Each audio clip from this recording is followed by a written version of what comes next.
Hey, everybody. So, I know I literally just posted a Ross Perot video yesterday during my interview with Brian Brushwood.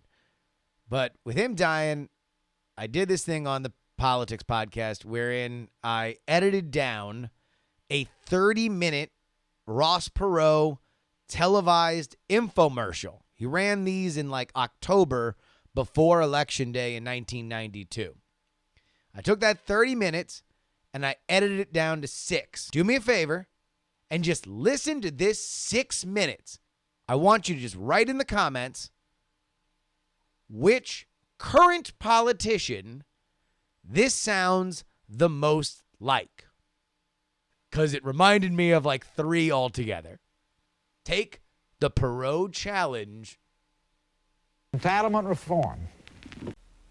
Good evening. Tonight we're going to talk about how to solve the problems that we defined that face our country. So, since we're dealing with voodoo economics, a great young lady from Louisiana sent me this voodoo stick, and I will use it as my pointer tonight. What is the net effect of the way our country's been run? What used to be $1 in 1950 is now 18 cents. No wonder both parents are working, some of them 2 jobs, just to make ends meet. Running the value of the dollar down is really hurting the people in our country. Now let's look at the net effect on all of us. From 77 to 92, the poorest got poorer, the second poorest fifth, this is 20% of the population, still lost money. The middle fifth, the 3/5 up, still lost money. When you get to the 4/5, it's break even. The richest fifth is the only place it went up. Now go to the top 5% and the top 1%. Top 5% improved their incomes by 60%, the top 1% by 138%. Trickle-down economics didn't trickle, and this isn't fair. Well, just to show you how fouled up the system is, in the middle of all this, what's happening to our corporate executive salaries compared to those of our industrial competitors who are beating us in head-to-head competition. And here is the ratio in the United States.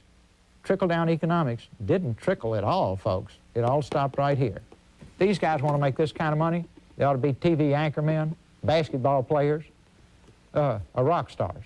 This chart makes it as clear as I can to you in terms of who is going to own tomorrow. Think of Taiwan, tiny little island. There it is, just in a little piece of Texas. They're going to spend $600 billion on public investment programs. Our great country is going to spend $150 billion, 1/4 that much. And in fact, we're over about 12 times their population, and we're spending 1/4 as much preparing for the future. And it is voodoo economics, and maybe now's the time for me to wave the voodoo stick and get rid of the hex. We have 19th century capitalism in this country. Our successful international competitors are practicing modern-day capitalism. We need to practice 21st century capitalism. We'll reduce the business entertainment deduction.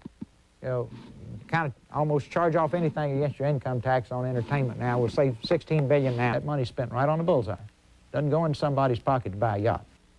And here we will tax the top 18% only of Social Security recipients on 85% of their income instead of 50% of their benefits. And of the wealthiest, that's just the top 18%.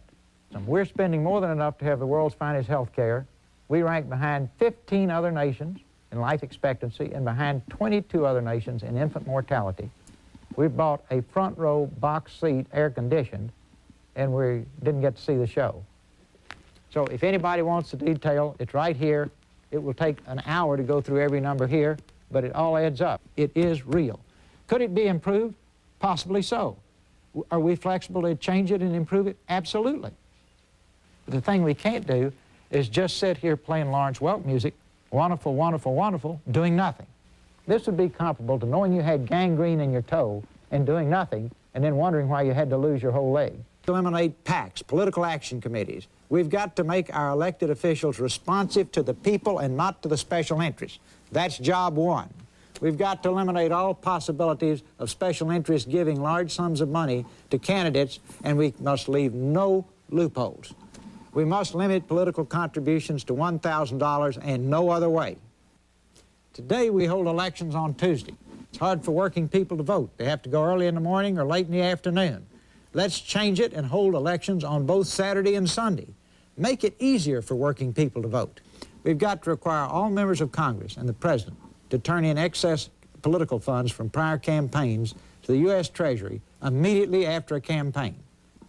As a matter of principle, we must get rid of all the freebies in Congress and the White House, such as free haircuts, free gymnasiums, free prescription drugs, free ambulance service, and the list goes on forever. These people are our servants. We don't have those things. Why should they?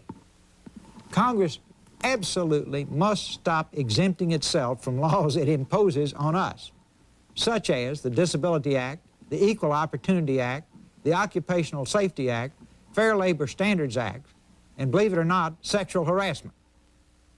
This is just hard work.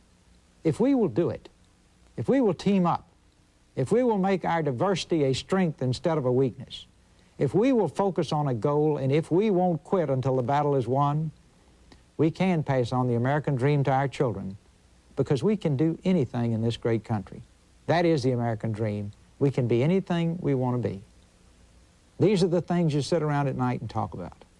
Think how good we will all feel when we have these problems solved.